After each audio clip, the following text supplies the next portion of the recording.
lot of podcasts that talk about life in prison.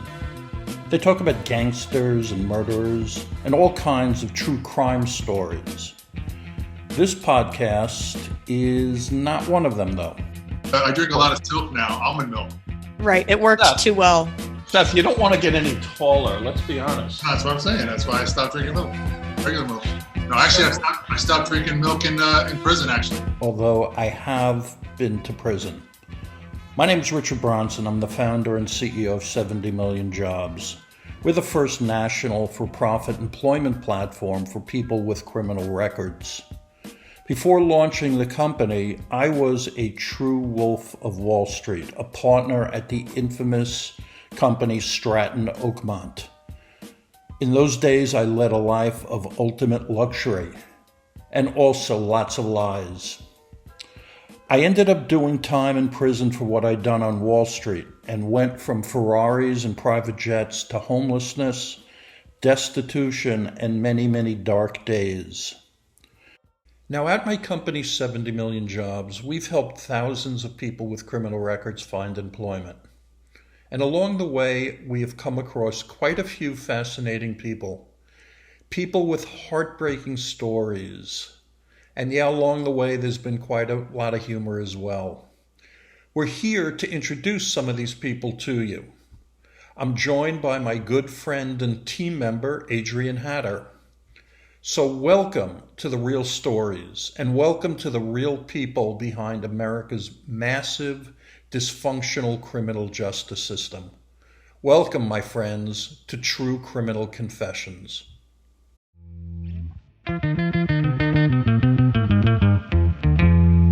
Welcome, everybody. Hi, thank you for joining us. My name is Richard Bronson.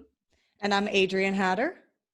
And this is a podcast that's coming through 70 Million Jobs. 70 Million Jobs, as you may know, is the first national for-profit employment platform for people with criminal records. Our goal here is to have a good time.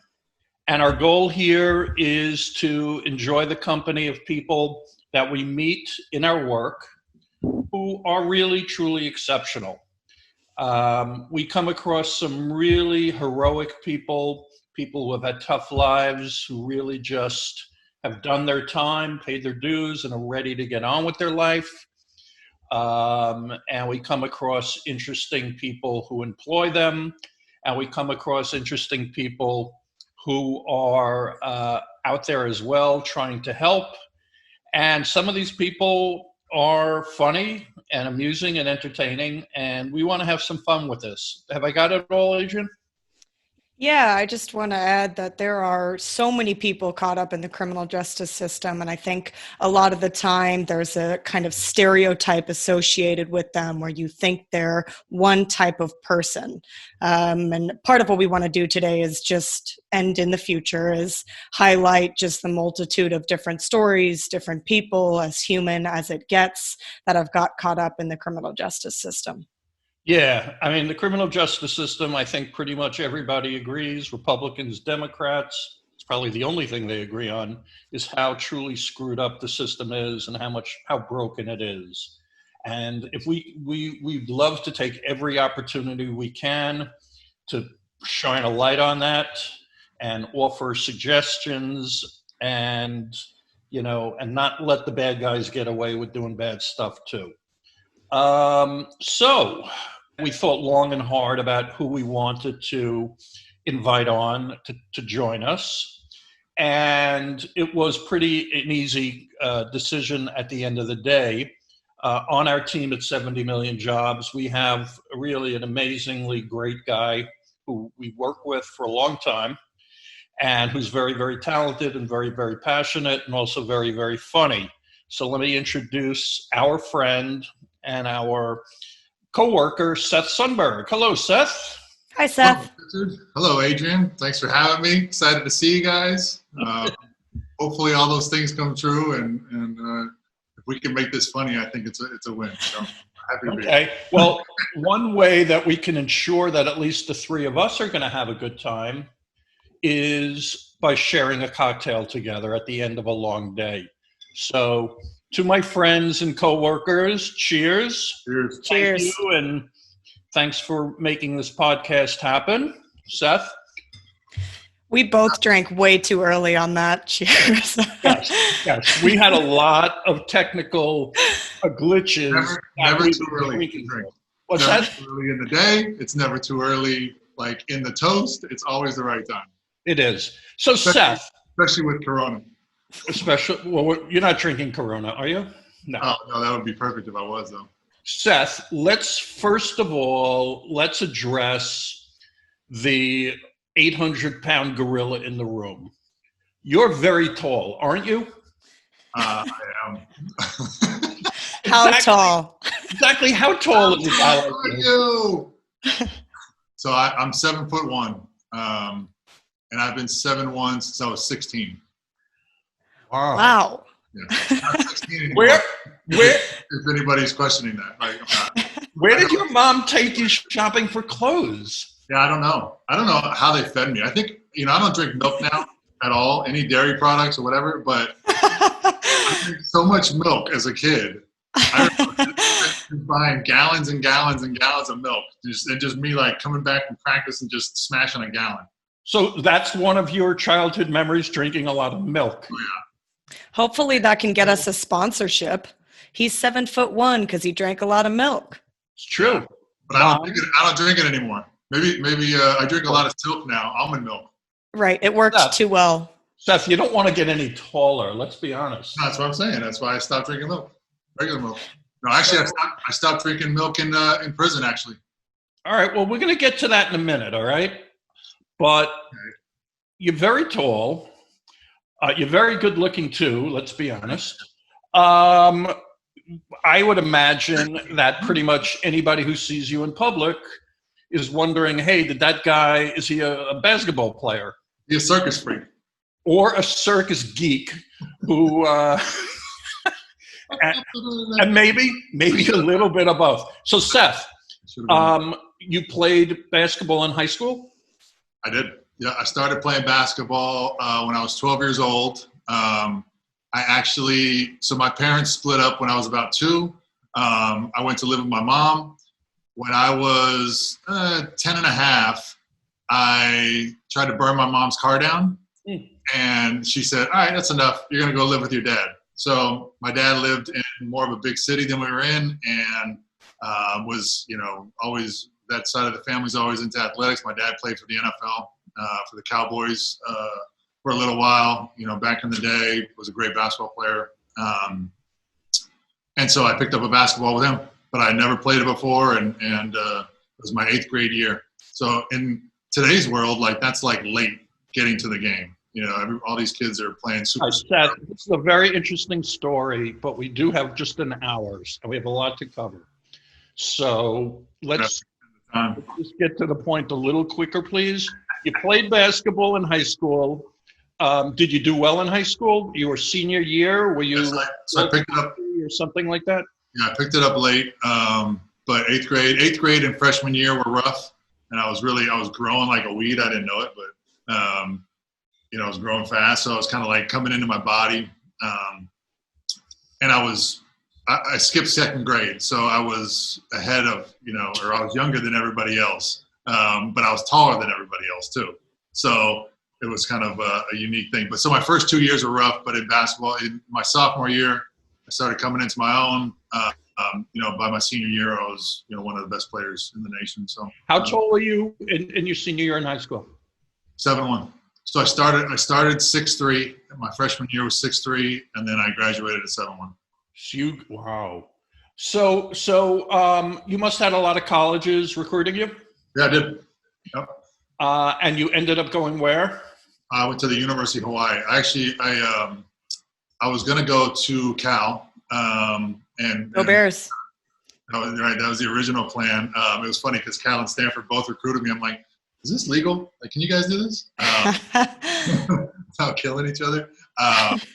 But I ended up having back surgery my senior year. So I went to junior college, and then when I had the back surgery, they said I'd never play again. I said, you just do your thing, and I'll do my thing. So went to junior college, played a couple years there, and then went to University of Hawaii from there. So you did pretty well in college, and then you were drafted by the NBA, right? Yeah, so I ended up getting hurt my senior year. Got a busted spleen, and so I didn't get drafted. But the Lakers brought me in, and I played with them for a while when I first got out. So what year was this that your first year in the NBA? Yeah, it was 97. 97. And you made the Laker team. And who else was on the team when you first came in? Eric Fisher was there, Rick Fox, Eddie Jones was just leaving. Del Harris was the coach. He was a great coach. And yeah, it was a lot of fun. It was, I didn't know really what to expect going from college to the NBA, but I learned in those first. What were the biggest immediate differences between the two? I mean, basketball-wise, the speed of the game is another level. Going from college to a professional, anything really, that I think determines the speed is always the level of, quality of whatever's going on. And the efficiency of movement that, the guys in the NBA have is just ridiculous. There was a lot of travel too, probably. That was That's part of the efficiency of movement. Yeah. Yeah, but I mean, when I hear stories about what I thought you meant like traveling on the court, like a lot of less so in the NBA. Yeah, it was a big difference. You can't do that in college. You can definitely do that in the NBA. Yeah, that extra step. No, but I meant traveling from town to town. Yeah, there was. We, the first early on, I stayed for a few months and then ended up getting hurt again. And so the first month was just training camp. And the fact that you're so accident prone, yeah, does that really trouble you? Like what could have been? Injuries suck for sure. They suck. All right. So wasn't there somebody else that you played with at one point that was rather notable? Kobe was there my first year and my second year. The second time I was there, he was 19 years old at the time, and he wasn't playing much at that time. But you could tell. So you're this undrafted guy who is on the team, and he's this incredibly well-known, high expectation, draft pick. Yeah. Did you guys sorry? Straight out of high school. Great, exactly. Did you guys have much to do with each other? Did you hang out together, talk to each other? What's that like? He screamed at me a few times. He did. Yeah. He's a competitive guy for sure. Was a competitive guy. And he was an amazing athlete, even at 19. Like, you could just tell he had some things to figure out, but he was just above and beyond anything I've seen. How fast he got off the ground, and it seemed like it didn't even bend his knees. It was the weirdest thing. Like, he just go bink, and I'm like, I've never seen anybody jump so quickly like that. So. Yeah, so you could just sit there and watch this guy perform. Yeah, and sometimes that's what he screamed at me for, because I got caught in the middle of a play, watching him do his thing. I'm like, oh shit, I was supposed to be over there. Oops. That was a dope move though, man. Good job. Okay, so you're in the NBA and you played there for a few years and you had moderate success. I mean, to be a professional basketball player on any level is spectacular achievement, certainly. Yeah, it took me around the world, and my career was, I spent most of my career overseas and played. Right. After the NBA, you played in Europe a lot, right? I bounced back and forth in between stints in the NBA. So I gotcha. Okay, what's the difference between playing in Europe and playing for the NBA in the NBA? Europe is far. Like it's a trek. No, but it's at the time. I think the fundamentals overseas were better. This is pre-internet, really, right? That we're talking about, and now I think the European guys that are in the NBA show a lot of those same fundamentals, and the way they play the game, and people. There's a lot of respect for Europe now. That same level of quality of player was there, when I was there in '97. Plus. So it's just now I think it's getting more exposure. The athleticism was always something that was different here than there, but I don't think there's a gap there anymore either. I think the European guys are just as athletic as the American guys, and it's great to see the blend happening that's going on in the NBA now. I also think, so over in Europe they play with a trapezoid too instead of a standard key, right? But my favorite rule in European basketball is that as on the defensive end and the offensive end, usually here, if you touch the ball when it's in the cylinder, that's goaltending. It's a goaltending, right? It's either a defensive or offensive goaltending, right? Over there, it's not. And I can't tell you how much I padded my stats just by touching a ball that I knew was probably already going in, but you get the it's pretty fun. So the shooters don't necessarily like that too much, but anyways, that's one of the rules that. Couldn't you theoretically goaltend pretty much every shot that was put up if you were in the right position? You can't go through the rim, but right. As long as you're coming from the outside or whatever, or in front of it. So you just hung out by the basket the whole game. My job. I'm one of the last back to the basket big men. Do you know what that means? Back to the basket. No, but when somebody's posting back to the basket, a lot of big guys now, like Dirk Nowitzki, was a big, a big shift in these tall guys running and jumping and shooting, threes from 50 feet out, out and all that stuff. But before that, it was mostly if you're a center, you have your back to the basket. Right? And you're going to either on the offensive end, you're going to catch the ball in the post, and you're going to have your back to the basket, and you got to make a move like that. But now, being 7 feet, Kevin Garnett, Dirk Nowitzki. I played actually on the team that Dirk came from in Wurzburg. But Dirk was like one of the pioneers that changed the game in the way that centers could now face the basket and bring the ball up and all that. And be outside shooters too. Exactly. I have a funny story if you want to hear it. So we played Dallas when I was with the Lakers, and Dirk was just, it was kind of his coming out year, and I think I'm a hot shot still at this time, right? And so I'm going, right. Right, like this is no big deal, and and I remember I wasn't in the game at this point, but I was sitting on the sidelines and I was thinking, why is Dirk down there getting the ball out of bounds to bring it up like a point guard? I'm like, that's bullshit. I should be able to do that. And he gets the ball, comes down. They set a high pick and roll for him about 35 feet out. He does a shake, comes off the screen, hits like a 27-footer, and I was like, oh, that's why they let him do that. Okay, got it. Never mind. Right, and what's amazing compared to you is he didn't get injured doing it. No, for sure. Right. So his spleen was just fine after that. Yeah, he had no spleen problems to speak of. Yeah. So Seth, you had this career in basketball. You made some money. Your career ended. You had injuries. You could no longer play competitively. What did you do afterwards?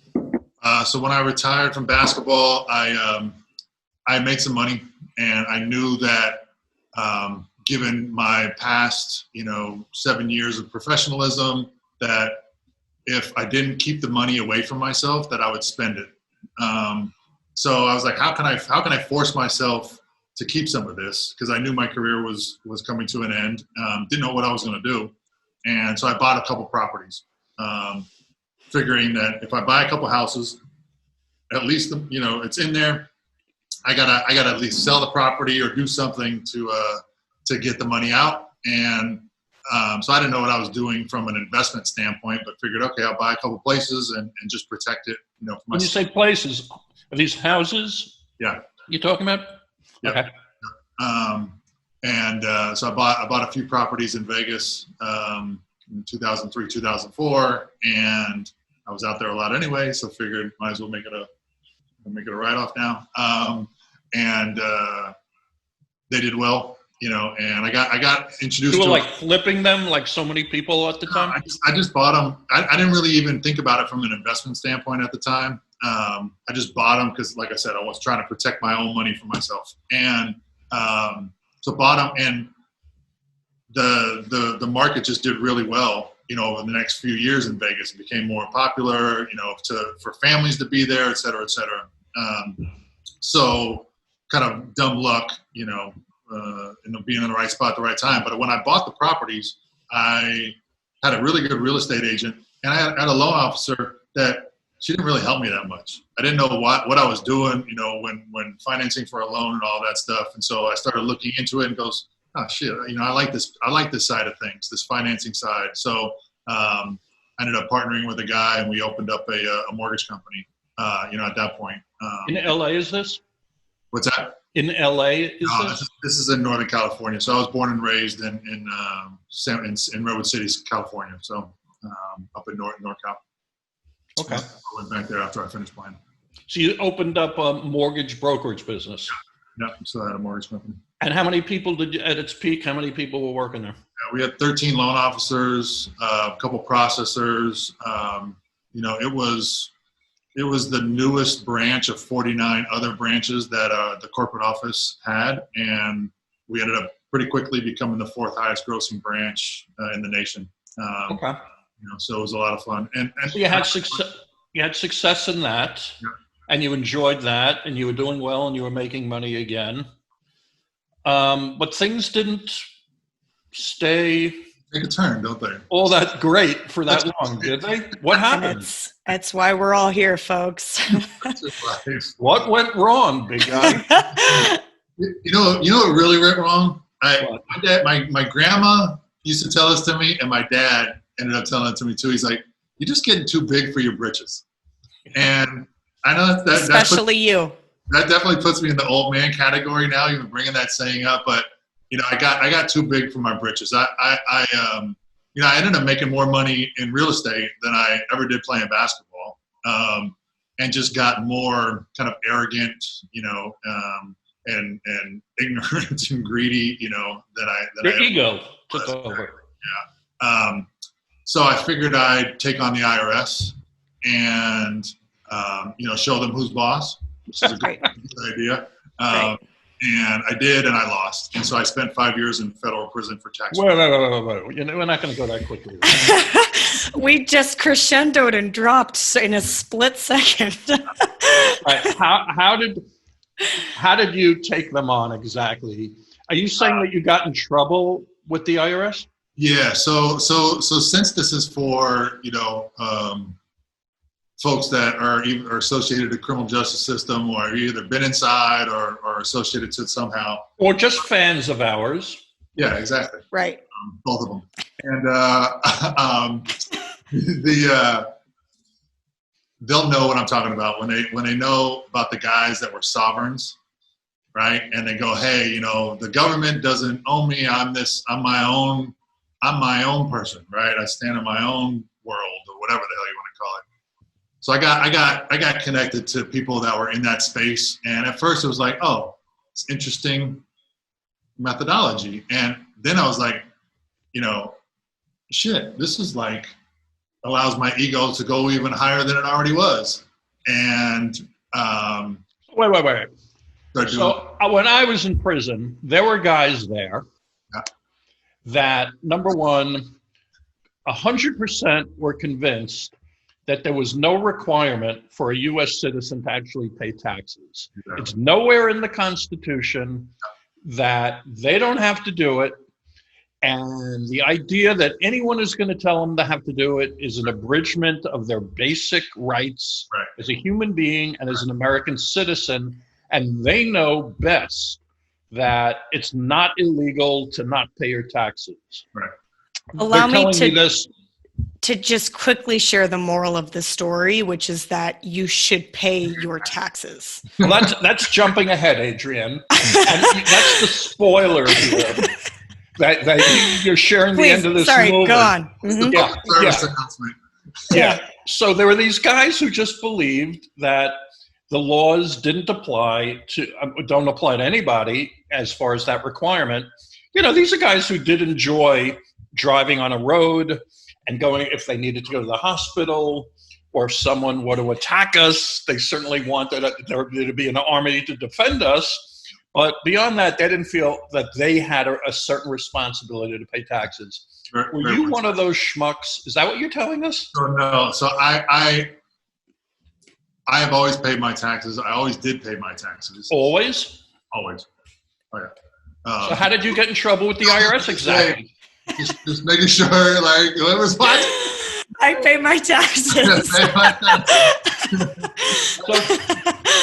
So there were other people in prison, which is to say about 100% of them, who believed that they were innocent, no matter what. They may have been caught with their hand in the cookie jar and broadcast on national TV, but they were innocent. Seth, you were one of those people that was innocent? 100% not innocent. 100% guilty. Not innocent? No. Okay, what was the error of your ways? I definitely did what I had self-manipulated myself to thinking that, that this was okay and that this was going to be, the right way, and that I figured out the system, and, how smart am I? Watch this, IRS. And, whether I got in trouble or not in the process, what I really realized is that if you don't have a better system, shut the fuck up. Like, you know what I mean? Like, if you're not suggesting like, oh, here's another way to do it, and you pass a bill, or you do whatever the way that the system is set up, like, shut the fuck up. Like, don't just bitch about what's going on. You know what I mean? Like, figure out ways to. Your crime wasn't bitching about. It was a big bitch. It was a loud bitch. Your crime wasn't that you didn't have an alternative. Wasn't your crime, and correct me if I'm wrong here, that you filed your taxes and asked for a tax return of how many $1 million was it? A little over $5 million. $5 million. Were you entitled to that $5 in retrospect? How many dollars were you entitled to? That year, I probably owed them some money. A couple of $100,000? Probably. So instead of paying a couple of $100,000, you submitted a return that involved them returning to you more than $5 million. Correct. And in fact, they did send you a check for more than $5 million, didn't they? Yeah, worst check I've ever cashed. Where exactly is that money now? They took it all back and then some, and I still owe them. How long did it take before they came for it? About 4 months. It wasn't that long. No, and It wasn't that long, but it wasn't $5. No, they were in a rush. $5 million is worth their time. It's so funny because I was just like thinking, oh, I figured it out. Like, I never have to pay taxes again. I understand how the system works. Like, it's good. We're good now. And so I just kind of went on with, business as usual. And good now. We're good now. And she's 13 now. I have a 13-year-old daughter that, her mom and I were engaged, and we were going to be married and all this stuff. It's like, okay, we'll just go about, standard business as usual. And that was not how it ended up going. So. Yeah, probably not. So I think we can skip the gruesome details of the transition from $5 million richer to being in prison.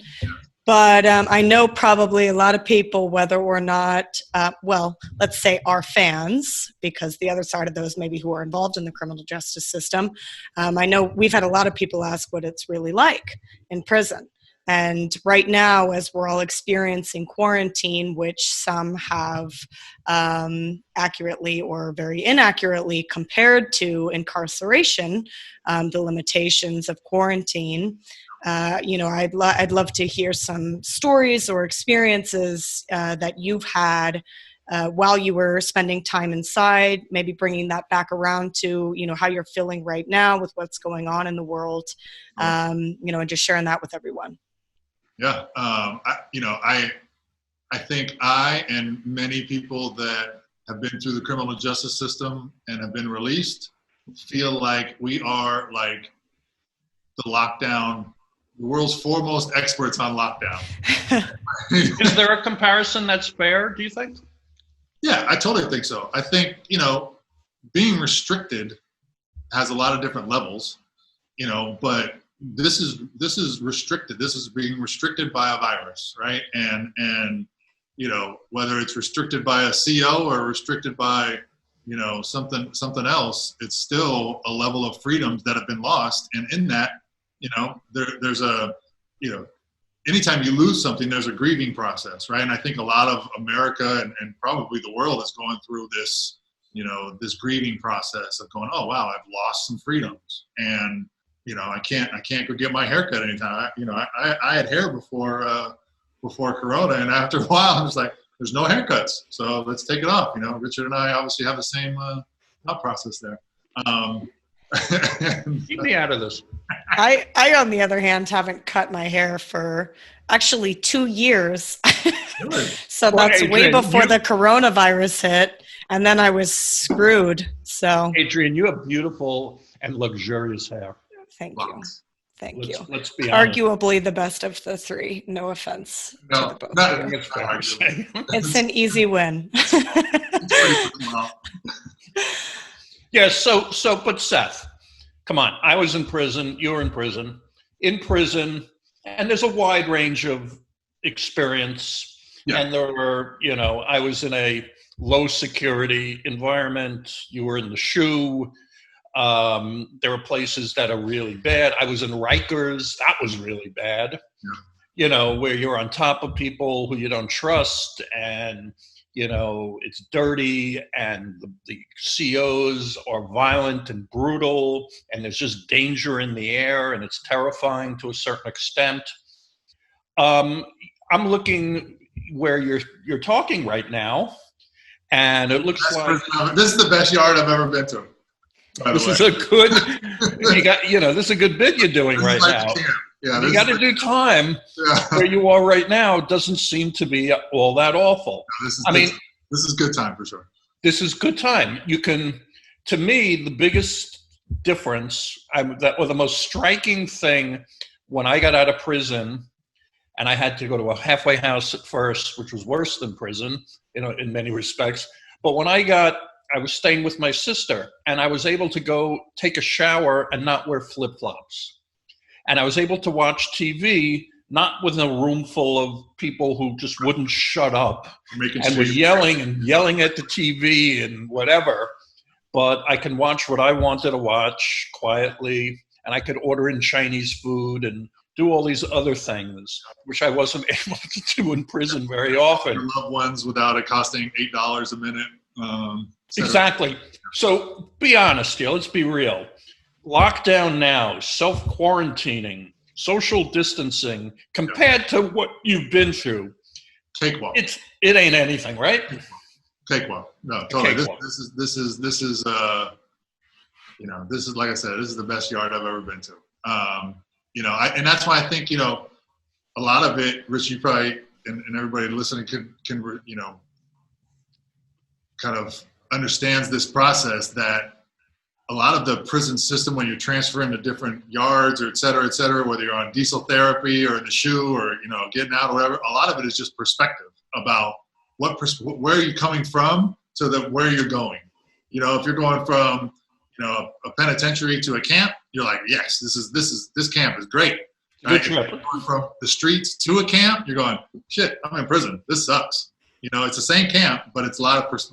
Well, everything is relative. Exactly. Everything's relative, for sure. And so people that have gone through the criminal justice system know, like, shit, like, this is okay. Like, we've already processed a lot of the feelings and things like that I think, like I said, the world is going through and having to deal with right now with their freedoms taken away a little bit. So they have a perspective like, oh, this is still terrible. I'm still like, I've been out for 5 years now, and I'm still like, I get to drive a car. I get to, call people. I get to see my loved ones. I get, it's all still, amazing. So, I hope that part of the lesson, kind of never goes away, and I never lose that perspective, right? Because, we are where we are, and hopefully everybody's safe and healthy from Corona, because this thing's wild. different type of lockdown. What do you think about people who are, who feel like enough is enough and business, needs to get going, the economy, everything else needs to get going, and, and they can't take being locked down so long? Yeah, no, I think it's tough. I don't know the right answer. I don't know. I know that Georgia's a state that's open, and people there that I've talked to are still concerned about going out, and interacting and all of that. And even though it's okay to do that, they say, right? Does that cause another wave of infections, et cetera, et cetera? I don't know. But I think if everything, the world always changes, right? So whether commerce is done by, I'm here at the office and looking over Third and Fairfax, right by the Grove in Los Angeles, and there's a huge parking lot, typically packed. That there's a handful of cars, maybe 20 cars in this parking lot that holds, I don't know, a few hundred, right? And maybe the things just change, right? And we go about business as usual, in a different way, and that's okay. I think that whether we've gone through different revolutions, in the past, or different evolvements as a society, just here in America, there'll be differences, right, from the way things look moving forward than the way they were. But I think one of the things about prison is you realize if you make it through, you have a very high resilience rate. And right. I think Americans specifically, but just humans as a species, have a very high resiliency rate. And we'll get through this and we'll figure it out. And, it'll be different than what it was. And if you're holding on to the past, you're going to go through pain. That's just the reality of change in general. So, but if you can be at peace with that change and adapt and move on to the new future, then that's where we'll be going. And I think all of it's great. I think there's a lot of opportunity. I hope everybody's safe and our bodies adapt to this virus, or whatever has to happen. Happens and people get through it. But we'll figure it out. I get so often people, or families of people, who are being sent to prison. They ask me about the experience and what to expect and how am I going to deal with it and all this other stuff. And it is amazing how resilient people are. And this, like you say, the species. Yeah. Prior to going away to prison, I had, like most people, I had a great deal of anxiety of what was it going to be like, and will it be safe, and what's my life going to be, and just everything that goes through everybody's mind. And I've never been a great sleeper, so I used to take Ambien, and I started off with a little bit of Ambien, and the more you take and the more often you use it, the more you got to take until you really, I had a major Ambien addiction. And I went to prison, and I was told that they will give you the appropriate, medications, that you might have been, taking while you were out. So I met with the guy who supposedly is a doctor and probably isn't much more of a doctor than I am in reality. And he went through the checklist of, what medicines are you taking? And I mentioned Ambien. And he just didn't write it down. And I go, wait a second, did you get that? I'm taking 9 million milligrams. and I need it, and he said, no, we don't prescribe that in prison. We'll have the maid bring it right up. What's that? We'll have the maid bring it right up. Yeah, right. So they bring me out to where, I'm supposed to be sleeping, and it's in this big open area where there's just 1 million double-deck cots. And of course, because I'm the new guy, they put you in the least desirable spot, which is right by the bathroom, where the lights remain on, and where guys throughout the evening, the night, are going back and forth in there, and they're doing all kinds of bad things in there, and there's lots of noise. And I'm laying on my back on my cot, And I'm thinking to myself, I will not be falling asleep for the next several years. I just have to accept that sleep is just no longer a luxury that I can expect. And it's true that for the first couple of weeks, I didn't sleep much. The anxiety started wearing off, and my drug addiction, I started detoxing from it or whatever. And within a couple of weeks, I was in prison, and I have to tell you, I had the best sleep of my life because I no longer was worried about going to prison. I was no longer worried about paying lawyers. Sleep like a baby. What? Sleep like a baby. And I was no longer feeling guilty about the things that I had done, because everybody there was guilty of something, and nobody, no one points their finger at you in prison. And I ended up sleeping better than I had ever in my entire life. I was taking naps during the day, which I've never done once. And, once you get used to it, to a certain extent, the whole, just the boringness of it, and everything's just laid out. You don't have to make any decisions. It sort of worked for me a little bit. If there were women there and if the food were better, I would have paid to go almost. At the camp, if I spent a lot of time in a medium facility, but went to a camp for a while, and at the camp, I'm like, look, bring my loved ones, bring my family, and I think we're pretty good here, actually. We don't have to make decisions about clothing. Again, what am I going to wear today? You know what? I'm going to wear the green khakis. Everybody okay with that? And you're wearing the same clothes as everybody else. So there's a lot of decisions and a lot of lessons that come from that make a lot of sense when it comes to life hacks, right? Now they're cool life hacks, right? We're the, have a schedule of clothing already put out, for the week. Oh, life hack. Prison's been doing it for a long time. Prison hack. I think we can glean a lot from that. Yeah, and I just, just to be clear, you guys have both been to prison, so there are terminologies and things you understand about it that maybe others listening in don't. And, they're talking about federal prison camps, medium security or low security. That's much different than Rikers Jail or Rikers Island or maximum security facilities. Yes. Most jails are much different than long-term prison and prison camps. So there's a lot of different levels, all of which is to say, if you're having trouble sleeping, probably your best next step isn't to try to get into prison. There are alternatives to getting a good nap.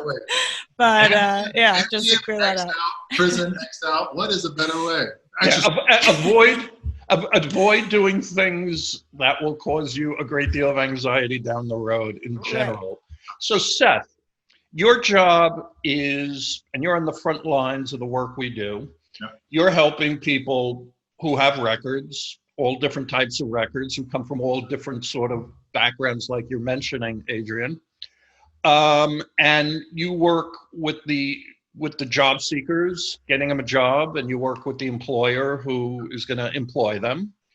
And today was a tough day for you, wasn't it? Today was kind of exceptional for us. What happened today? Yeah. We have a client that has been a good client that we're working on continuing to build a relationship with. They're very second chance friendly. The work that they do is essential and necessary and difficult. Difficult work to do, but they're a great company. They take care of their folks and look out for people. And so we've been placing people there on assignments with them. And today we had an interaction with a guy that lost his cool. And what precipitated him losing his cool? I think a lack of understanding of maybe how the business of employment works, and understanding, there's different levels of financial education that are around. There's different levels of people. Well, let's be specific. In this case, he didn't realize that taxes would be taken out. That was a big part of it, right? A big part of it, yep. And understand. And I don't know, what this gentleman's previous work history, was, if it's been long or short. But we placed him on this assignment, and it seems that it hasn't been something that he's had to deal with before, and so he was very confused. Took it out on verbally on his on-site manager, and threatened him. What's that? Threatened him. Right. Yep. So, what do you? So, what do you suppose is there a lesson to be learned from this? Yeah, I mean, I think the real lesson is, when we talk to this gentleman on the phone, he's very, like I understand, I didn't know that, this and that, and then continues to have that story, whatever story goes on in his head, about, oh, somebody tried to get over on me, for my hard work, and that's absolutely not the facts, but that's the story. And I think a lot of times when we, go through things that we don't like, whether it's Corona, whether it's this, whether it's thinking that, your employer is taking out too many taxes when it's your decision to how much they withhold or not. That story that we tell ourselves gets out of hand. And that's what happened here, is the story, I think, got out of hand, and, and it keeps happening over and over. That same story keeps playing. And so eventually, you have to nip the story and change it. I mean, I'll be the first to admit I'm a very sympathetic person. So oftentimes I try to think about, well, what could that person have gone through or experienced that would have made them respond that way? But I think in this case, it's a pertinent question, because we're talking about somebody, as you mentioned, who may not have had an official job before or paid taxes on a paycheck before.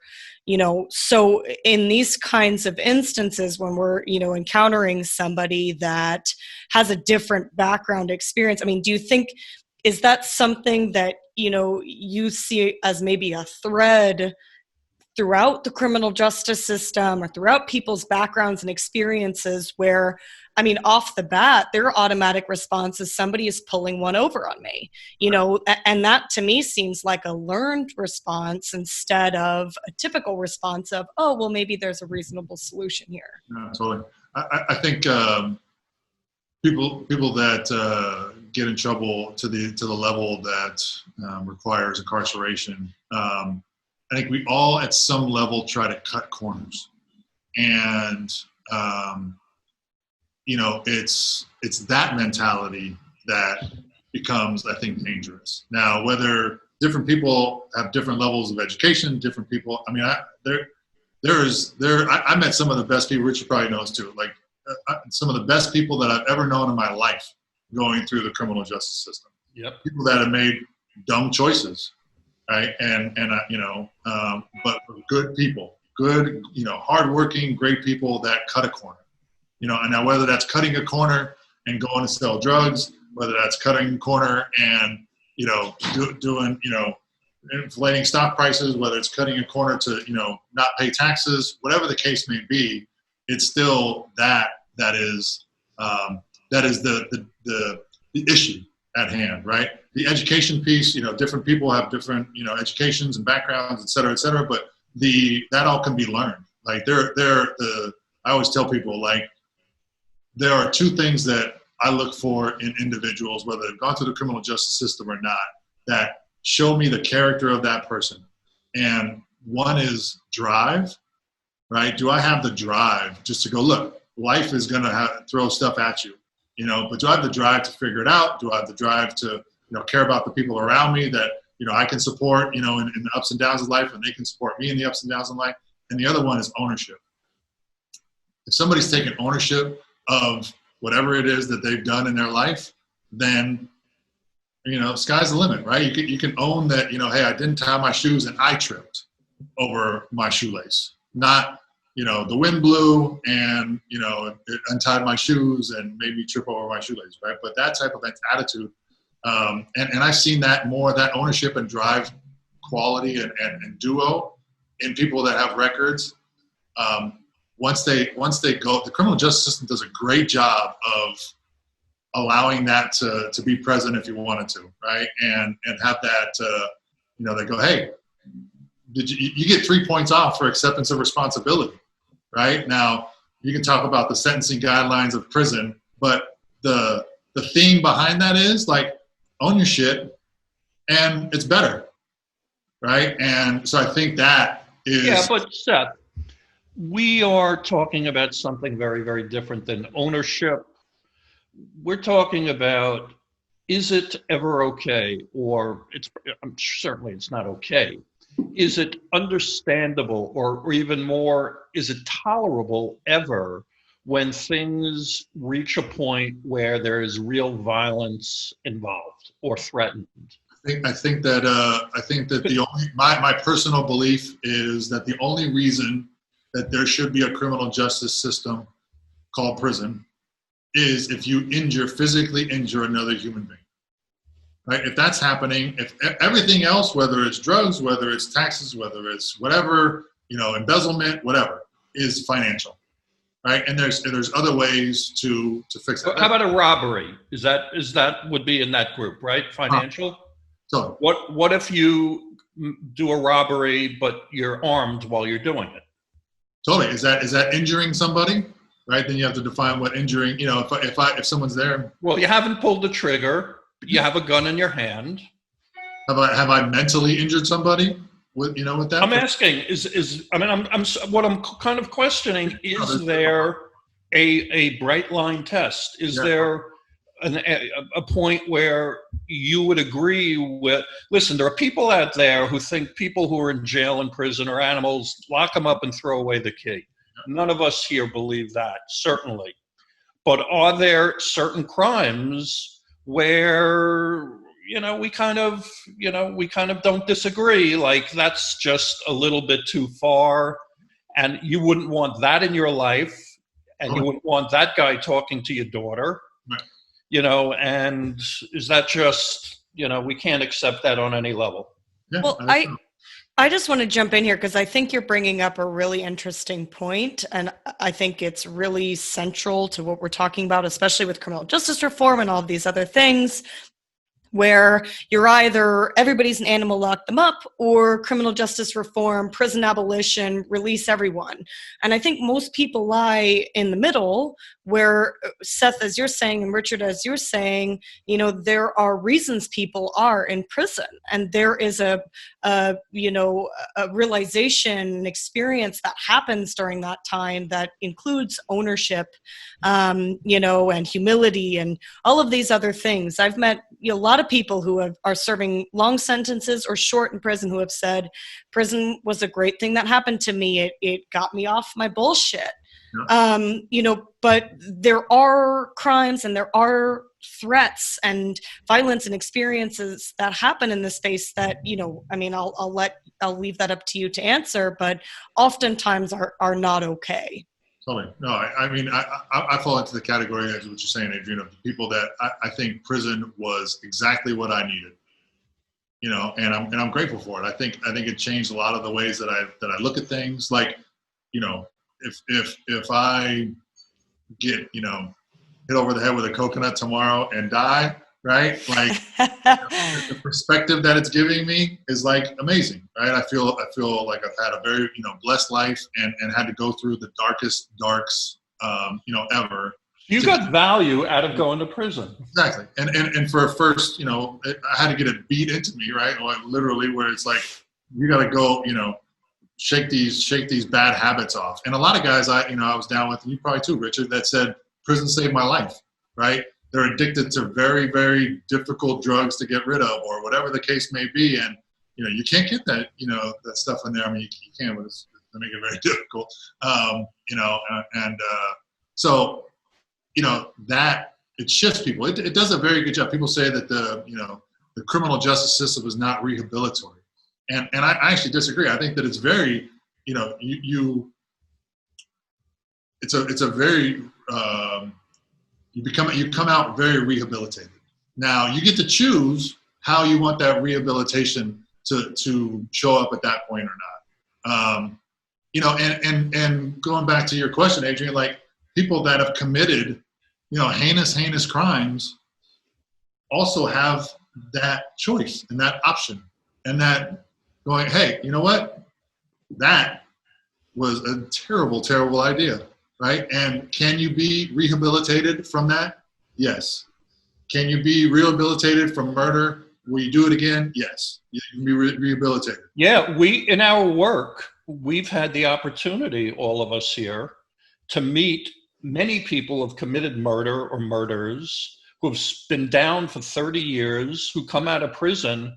And in my experience, almost every one of them is an incredibly deep, soulful, warm, loving, beautiful person, sort of, that for 30 years of just having nothing to do but to think and to meditate on their life and the nature of life, and they come out, and I can't imagine that I wouldn't be bitter, or and yet they have a smile and a word of encouragement and have a positiveness about the future. It's absolutely inspiring. I mean, haven't you had that experience, Adrienne and Seth? Yeah. And I think part of that too, when they get out, is a constant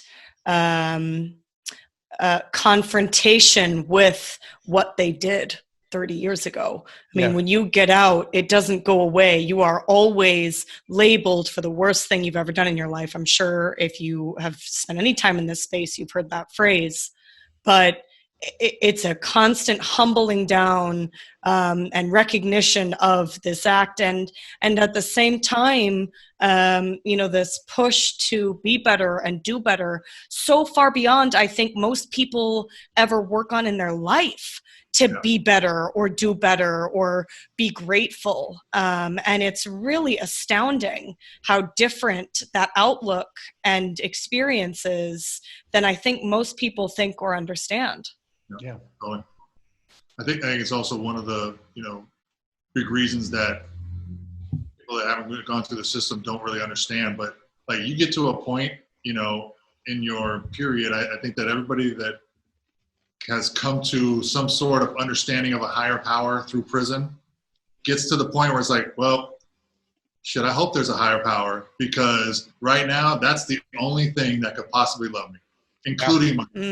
There are no atheists in a foxhole, they used to say. I think, I study Buddhism, and, holding on to the ego is the root of really all evil, to the extent that evil exists.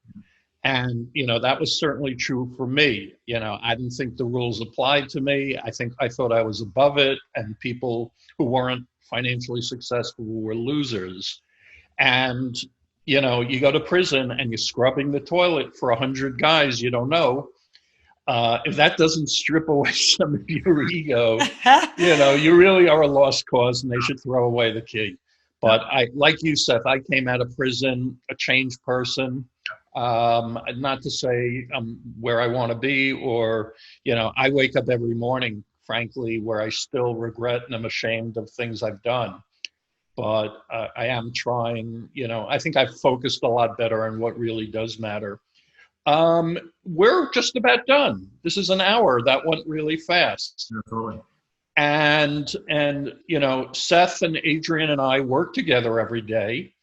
And yet I learned things about both of them today, and I always have fun with them. And that's really, for me, one of the pleasures of my work, is that I work with great people every day, that we laugh a lot and have a good time, and yet are serious about the work we're doing. So we would all love to thank everybody who hung in there. I understand that my chewing of pistachio nuts earlier may have been a little noisy. It just shows you I'm a little new to this, but I promise no more pistachio nuts in the future. Pistachio nuts are delicious, and I'm a little more buzzed. But you know how it is. Once you get starting, I'm having a drink, and I start to eat pistachio nuts. You don't really expect me to stop. So in any event, we'd love to hear from you.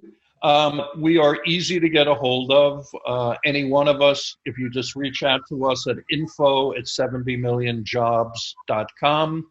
If you're looking for a job and you need help, it's a tough time right now with the coronavirus. Not many companies are hiring. So, we're sort of limited on that nature, but do by all means get in touch with us. Go to our website at 70millionjobs.com, fill out an application so that when jobs do come about where you live, we can get a hold of you really quickly and work to get you on with the kind of productive life that I know you want to do. Adrienne, Seth, thank you so much. Adrienne, do you want to say goodbye? I do. I want to thank everybody for joining us. Reiterate what Richard said about, doors always open. Reach out to us anytime. And we're really looking forward to continuing the conversations that we've had and will be having. Yeah. And Seth, thank you so much for joining us. I love hanging out with you, as you know. Okay. Okay, see you tomorrow. Is that awkward? Okay, kill it down. I meant that Love you, man. I meant that in a working sort of way. Anyway, thanks a lot, guys, for watching. Tell your friends about us. Tell us what you like. Tell us what sucked. We promise we'll get better, but thank you for joining us. Have a good night and stay safe, everybody. Bye, everybody. Thanks again for joining us. This has been True Criminal Confessions, Episode 1. If you like what you heard, you can follow or subscribe wherever you listen to your podcasts. This episode is also available in video format. You can search us on YouTube at 70 Million Jobs and see our lovely faces. We look forward to having you tune back in. Next episode is coming soon.